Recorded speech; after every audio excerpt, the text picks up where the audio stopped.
Testing. Andito tayo ngayon sa ilog. Dito tayo magdi-dinner ngayong gabi. At habang inaantay namin yung kapatid ko na nangingisda, kami naman dito ay nagsigana, no?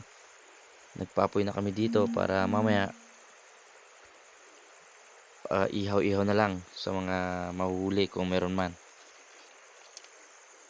Ayan, so hindi namin sure kung meron kaming uulamin ngayong gabi kasi swertehan lang.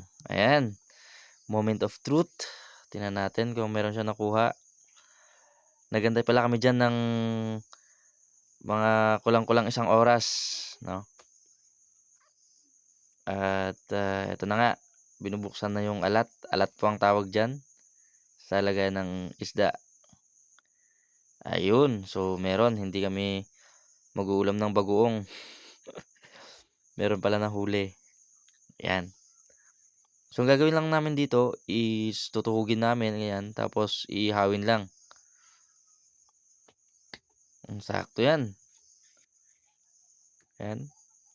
Tuhog, tapos ihawin namin dun sa baga na pinapoy namin kanina. Yan lang. Yun, sakto. Nagbaga na siya. At syempre, kailangan natin siyang ipag-pray bago tayo kumain. Mamatuturo pa.